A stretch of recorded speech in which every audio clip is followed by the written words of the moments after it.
Ik bin, je suis, yo soy, watashi wa nanu ni gosum. I am Chris. This is Chris in English. Sophia, good morning to you. I am glad to see you. I hope you're doing well. I'm having a very strange morning. There is no internet in San Diego. Hey, good morning, my mare. There is no internet in San Diego. They tell me that the internet is going to be turned back on at 1 o'clock in the afternoon. That's 7 hours from now. Cedric, good to see you, sir. Good to see you. Wow, you are a blast from the past. Thank you, Sophia. Good afternoon to you as well. I'm so confused right now. Hold on. This is Chris in English.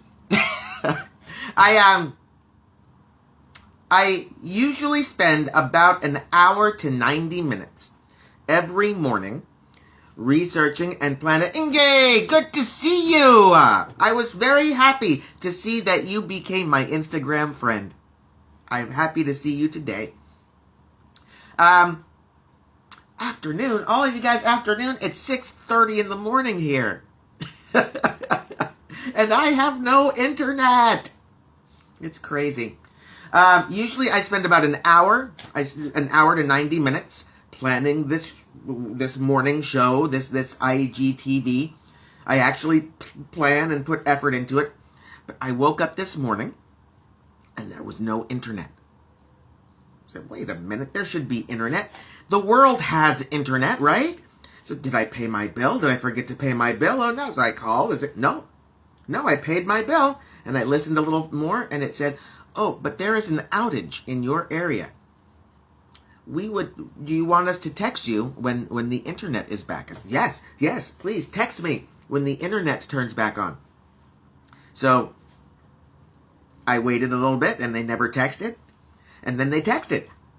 And they said, yes, we are working on the internet problem in your neighborhood. Expect the internet to be back on in 7 hours.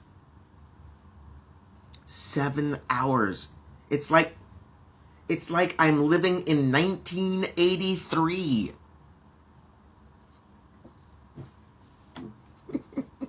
But don't worry, my friends. I got stuff. And if you guys have questions about English, you can ask me. I'm here to answer your English questions. If you have questions about United States, American culture, you can ask me. I'll answer those questions. If you have questions about Thanksgiving, definitely ask me. Because today, I wanted to share my turkey recipe with all of you.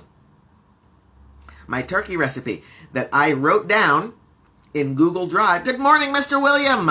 I don't have internet. I have zero internet. The only access I have is through my phone. So all of my plans for today, locked behind a digital wall. It's crazy.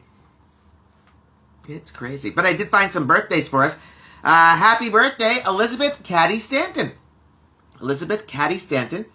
She was an American women's rights activist. She was one of the people who helped women get the right to vote 100 years ago this year. Happy birthday, Miss Stanton. Happy birthday, Auguste Rodin.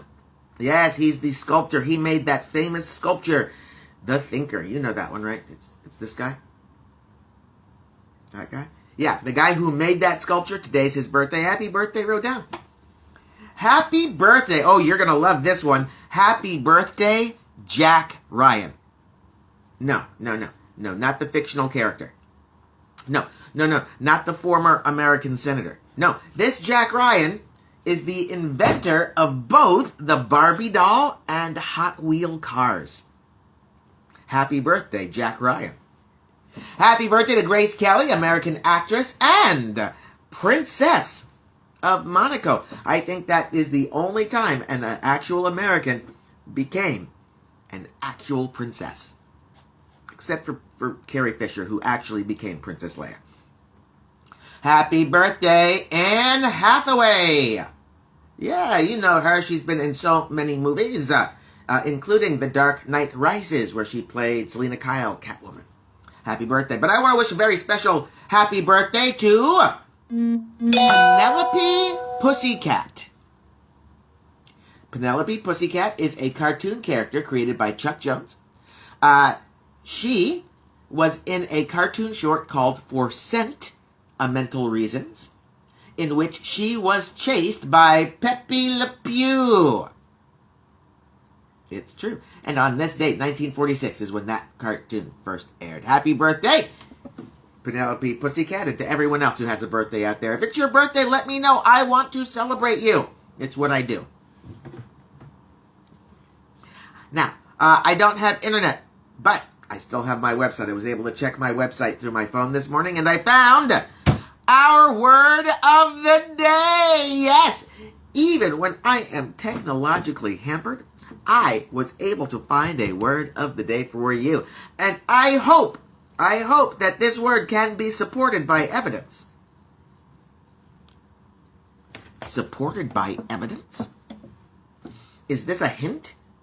Is this a clue about what our word of the day might be? I think it is. I think this is a clue because our word of the day today is an adjective. Yeah, and a pretty good adjective at that. It is a pretty common word. You will hear this word maybe once a week, maybe once a month. Pretty common. Our word of the day today is uncorroborated. Uncorroborated is our word of the day. Let me give you that spelling real quick. It's a long one. uncorroborated.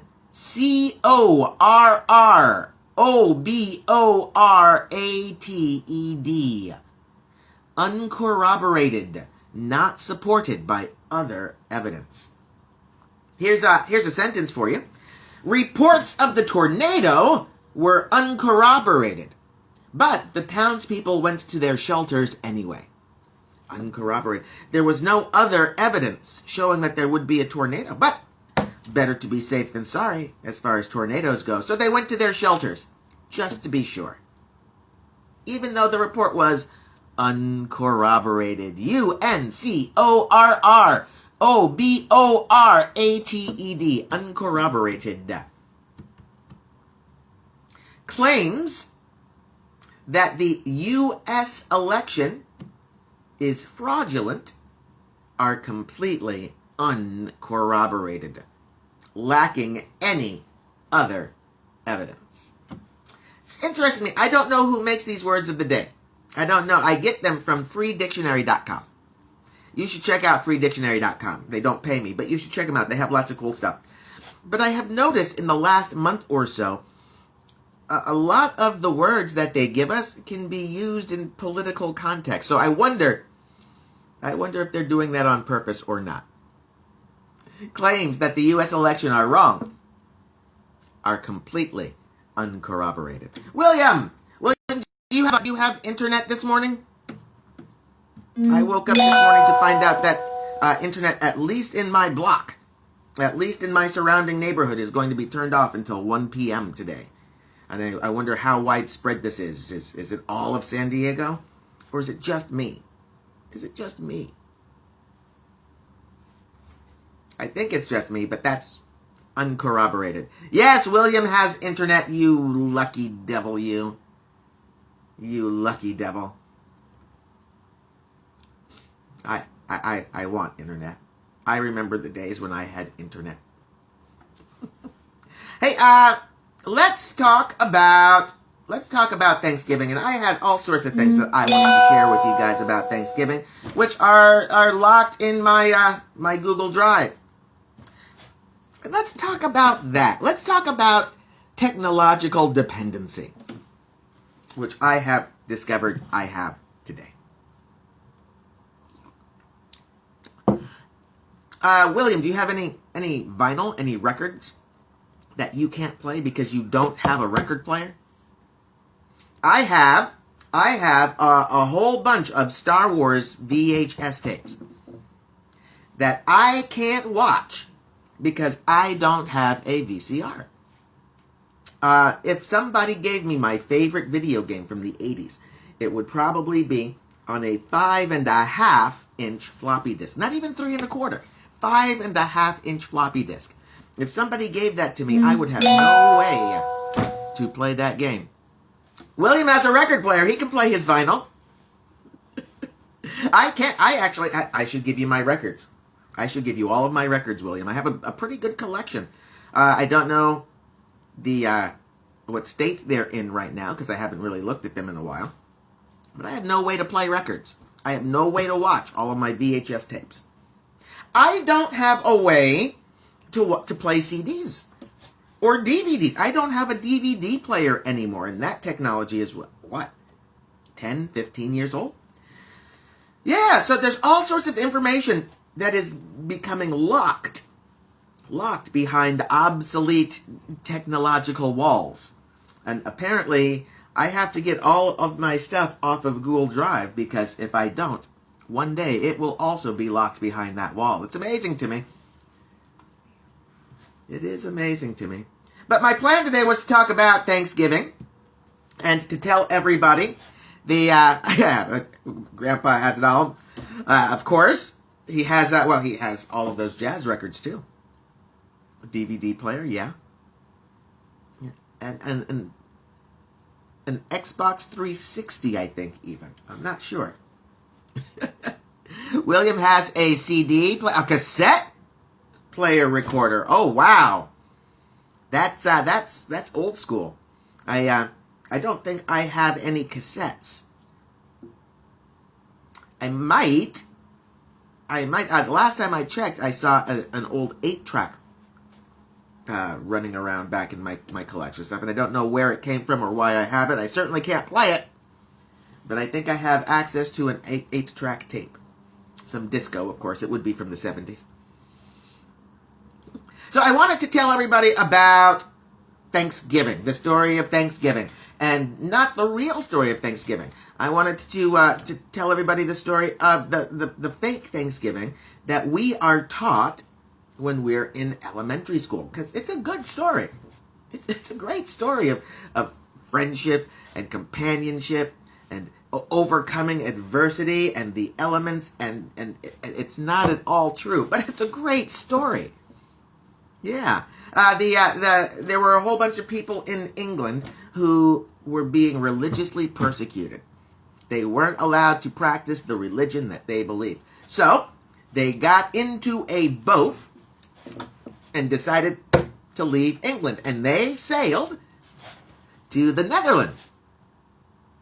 Yeah, they all went to the Netherlands, which it turned out was just as religiously intolerant as England, if not more so, to the point where all of these people said, you know what?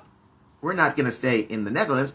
Let's go to this new place that they just found, and we'll make our lives there. So they got into a boat called the Mayflower, and they sailed 3,000 miles across the ocean until they reached a place called Plymouth Rock on the east coast of the United States. Plymouth Rock is a famous location in the United States. It's the place where Europeans first stopped to create the first colony. The second or third colony, technically. But that's where the Pilgrims created their colony. Hiya, Aya! I hope you're doing well today. I'm sharing a little bit about Thanksgiving, the fake story of Thanksgiving. So the Pilgrims got to the Americas, and they started building their community, but they were not prepared. They weren't prepared for the weather they would encounter here in the Americas. They weren't really familiar with how to grow food here in the Americas. They were unprepared for life in the Americas. And then winter hit, and it was a horrible winter. Cold, bitter cold, and these poor Pilgrims, they didn't have shelters to protect them from that kind of weather. They would have died. They should have died. Except for the friendly natives who lived in the Americas before they got there. One in particular who has, when I was a child, I loved this guy's name. His name is Squanto. And apparently, he had met some English speakers before. So he knew how to speak English. So he was able to translate between the English Pilgrims and his tribespeople. And that conversation, that communication forged a friendship, at least a temporary one. Because the natives helped the pilgrims learn to build good shelters, helped them learn to grow food, and then when winter was over, they threw a big party. A 3-day party with lots of food. Deer, squash, corn, potatoes, and yes, probably a couple of turkeys. And this is what we call the first Thanksgiving, where we were thankful to the natives for helping the colony to survive, and thankful for the food that was provided. Yeah, that was the first Thanksgiving, and that's the story. That's the fake story. That's the fairy tale story, and that's the story that they teach us when we're in like 4th grade or so. It's a great story, with the disadvantage of being untrue. Later, I'll tell you guys the real story. But right now, I want to tell you about my turkey that I'm going to cook in a couple of weeks. I've decided, yes, I'm going to make a turkey. I'm going to make a small turkey. I'm not going to have a lot of people over to my house because of stupid coronavirus. But I'm still going to make a turkey because making a turkey is fun. I'm going to buy my turkey next week, probably on the 20th, Friday the 20th. And that will give me time to defrost my turkey in the refrigerator. That's the best way to defrost a turkey. You shouldn't defrost it outside of your refrigerator. Inside the refrigerator is the best way, and that takes 3 to 4 days. So that means you have to buy your turkey well in advance. My turkey will defrost through the week. The night before Thanksgiving, the 25th, I'm going to put my turkey into a big pot full of cold water with a cup of salt and a cup of sugar. And this is a process called brining. I'm going to leave the turkey in that pot in the refrigerator overnight, about 24 hours. And what that does is it lets that seasoning go inside through the process of osmosis. You get a perfectly seasoned turkey. I always brine my turkeys. Thanksgiving morning, I'm going to wake up early and prep my stuffing. And I'll give you guys the stuffing recipe on another day. But I'm going to prep my stuffing. I'll make the stuffing. I'll cool the stuffing. And then I'll put the stuffing into the turkey. I'm going to rub my turkey with butter. Ooh, all over. I'm going to rub that turkey all over with butter, because butter makes it better. I'm going to put salt and pepper all over the top of the turkey. I'm going to cover the turkey with aluminum foil or a roasting pan lid. And I'm going to roast my turkey for 20 minutes per pound at 350 degrees Fahrenheit. Oh no! Oh no! 350 degrees Fahrenheit. And watch, Alexa.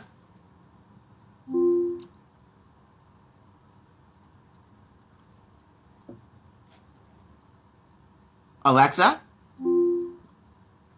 convert 350 degrees Fahrenheit to Celsius. 350 degrees Fahrenheit is about 176.7 degrees Celsius. 176 degrees Celsius? And I have internet! Alexa's back! Oh, she's back! Alexa, I missed you. She doesn't care. How nice of you to say so. She does care. 177 degrees Celsius. We'll call it 175. I bet that'll work. The secret, though, is 20 minutes per pound. I can't tell you how long to cook your turkey. I don't know how big your turkey is going to be, how many people you're going to be feeding. So, 20 minutes per pound. A 10-pound turkey. All right, that's going to be 200 minutes. Alexa, 200 divided by 60.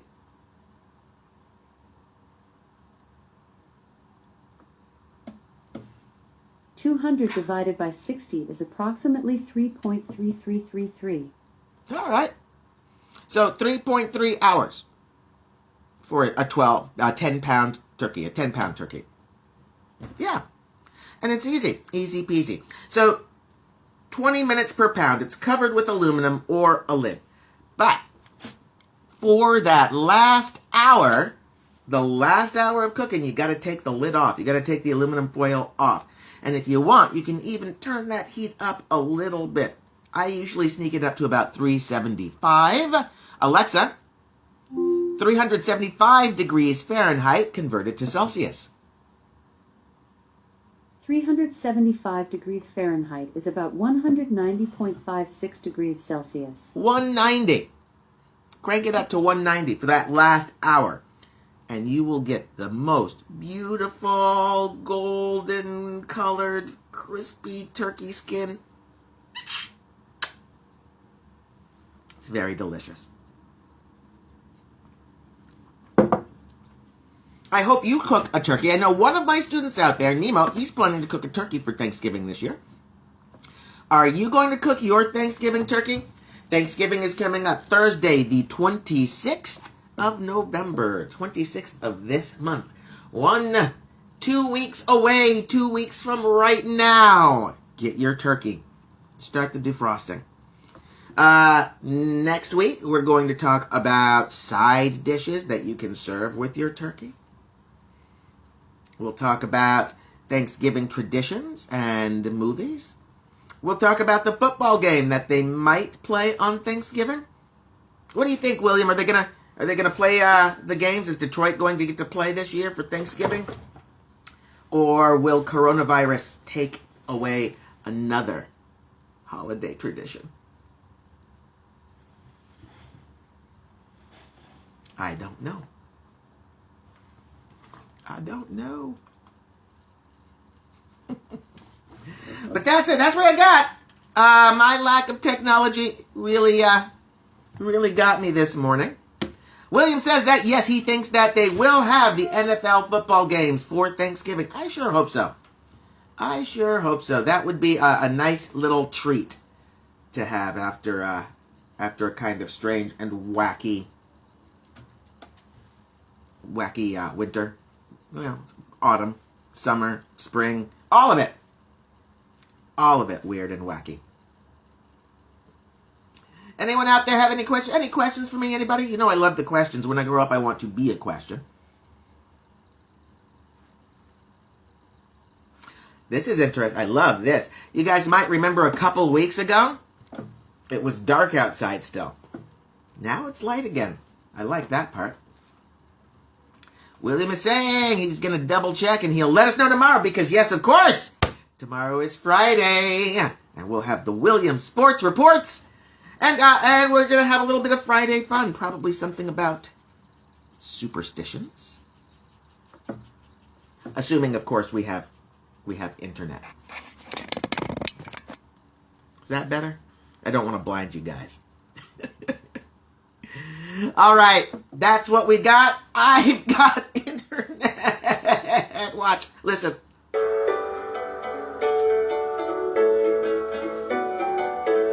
I will look forward to seeing you guys tomorrow. We're going to do it all again. William, I'm especially looking forward to seeing you for the Sports Report. We're going to have some Friday fun. Until then, I hope everyone has a thrilling Thursday.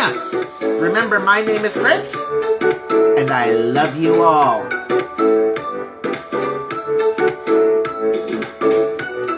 Go away.